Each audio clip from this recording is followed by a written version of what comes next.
Hello friends, एके रेसिपीमध्ये स्वागत आहे तुमचं. तर आज आपल्याला रेसिपी बघायची ती म्हणजे दम आलूची रेसिपी बघणार आहोत. तर त्यासाठी मी इथं आलू घेतले आहेत.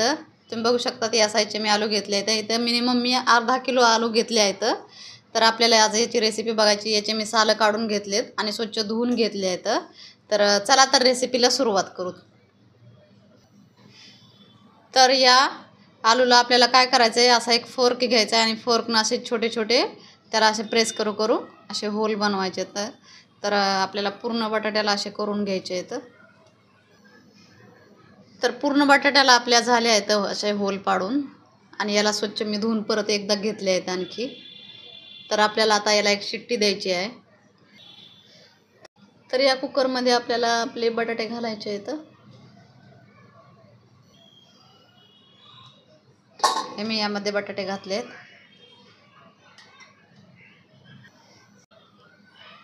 याच्यामध्ये जे बाकीचं साहित्य आहे ते पण आपल्याला यामध्येच घालायचे, जसं की कांदा, कोथिंबीर, टोमॅटो, अद्रक आणि लसूण.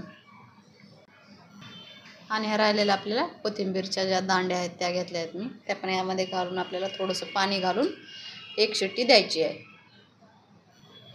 तर इथं पाणी आपल्याला कमीच घालायचं आहे, कारण एकच शिट्टी द्यायची आहे. तर अर्धा गिलास एक मॅक्स तेवढंच घालायचं आहे आपल्याला. तर एवढं पाणी असं घेतलं आहे आपल्या मसाल्यामध्ये, तुम्ही बघू शकतात. आणि थोडंसं आपल्याला यामध्ये मीठ घालायचं आहे. आपल्याला चवीपुरतं लागणारं मीठ घालायचं आहे. आणि आपल्याला आता याचं कवर करायचं आहे. तर एक शिट्टी आपली झाली आहे, तुम्ही बघू शकतात. आपल्याला याचं ढक्कन खोलायचं आहे.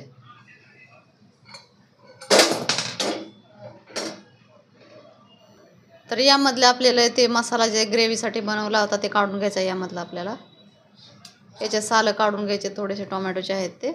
आणि आपण हे सगळा मसाला काढून घेऊ. ते पूर्ण अलग अलग मी सेपरेट असं करून घेतलं आहे. तर आता आपल्याला हा मसाला थोडा थंड होईपर्यंत तोपर्यंत आपण आपले जे बटाटे आहेत ते फ्राय करून घेऊता. त्यानंतर जो थंड झालेला मसाला आहे तो आपल्याला मिक्सरमधून काढून घ्यायचा आहे. तर आलू आपले फ्राय करण्यासाठी इथं थोडं जास्त तेल घ्यायचं आहे. शालो फ्राय करायचे आहेत आपल्याला.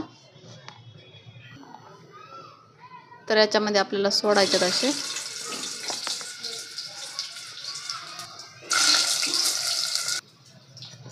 तर आपल्याला याला लो फ्लेमवरती एक 8 ते 10 मिनिटासाठी फ्राय करायचे आहेत.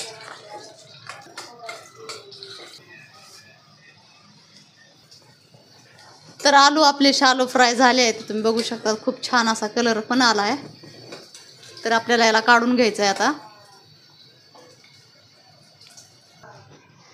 तर बाकी राहिलेलं थोडं तेल मी काढून घेतलं आहे आणि आपल्याला हवं तेवढं भाजीला लागन तेवढंच मी यूज करणार आहे यामध्ये तेल.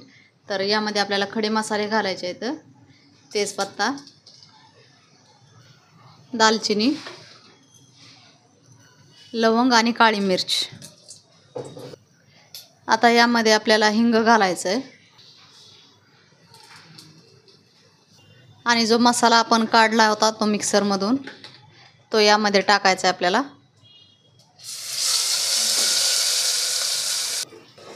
तर हा मसाला यामध्ये टाकला. आपल्याला तेल सुटेपर्यंत चांगला आपल्याला एकदम फ्राय करून घ्यायचा हा मसाला. तर यामध्ये आपल्याला मसाले पण टाकायचे आहेत. तर इथं मी थोडीशी काश्मीरी लाल मिरच घेतली, ती घालायची.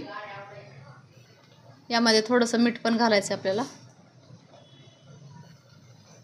थोडीशी हळद घालायची. थोडंसं धना पावडर टाकायचं आहे. आणि थोडंसं लाल तिखट, याला आपल्याला थोडंसं हलकासा तिखटपणा येण्यासाठी. याला मिक्स करून घ्यायचं आहे चांगलं.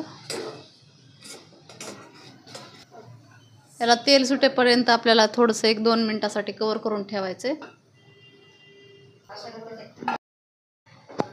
तर यामध्ये आपल्याला मसाल्याचं थोडंसं राहिलेलं पाणी घालायचं आहे. तर 1-2 मिनटं आपले झाले आहेत. मसाल्याला आपल्या तेल सुटलं आहे, तुम्ही बघू शकता. तर यामध्ये आपल्याला थोडंसं दही घालायचं आहे. या दह्यामध्ये मी थोडीशी दुधाची मलाई पण घातली आहे, ते पण मिक्स करून आपल्याला घ्यायचं आहे चांगलं.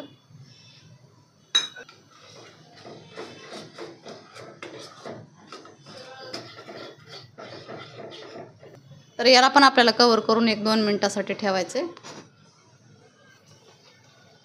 यामध्ये आपल्याला 2 राहिलेल्या मिरच्या आणि थोडीशी कोथिंबीर पण घालायची.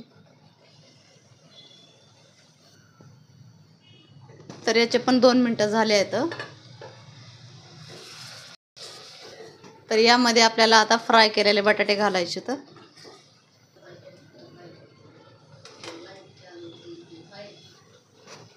मिक्स करून घ्यायचं याला चांगलं मस्त असं. आणि जे पाणी होतं आपलं बटाटे आणि हे मसाला बॉईल केलेलं ते पाणी यामध्ये आपल्याला घालायचे आणि याला कव्हर करून ठेवायचं 10 मिनिटासाठी. तर 10 मिनिटं आपले झाले आहेत. मी इथं गॅस ऑफ केला आहे. रेसिपी आपली रेडी झाली आहे. वरतून आपल्याला थोडीशी कोथिंबीर टाकायची. सो फायनली आपली रेसिपी रेडी झाली आहे दम आलूची. तुम्ही बघू शकतात खूप छान अशी दिसत आहे. चवीला पण तशीच खूप छान लागणार आहे. तुम्ही पण एकदा नक्की बनवून बघा दम आलूची रेसिपी. तुम्हाला पण नक्की आवडेल. एकदम परफेक्ट आलू असा आपला बॉईल पण झाला आहे, फ्राय पण झाला आहे, सगळ्याच एकदम परफेक्ट झाला आहे. ग्रेव्ही पण 1 नंबर झाली आहे याची. तर तुम्हाला पण व्हिडिओ जर नक्की आवडला असेल तर नक्की लाईक करा, सबस्क्राईब करायला विसरू नका. भेटूया नेक्स्ट व्हिडिओमध्ये. तोपर्यंत थँक्यू.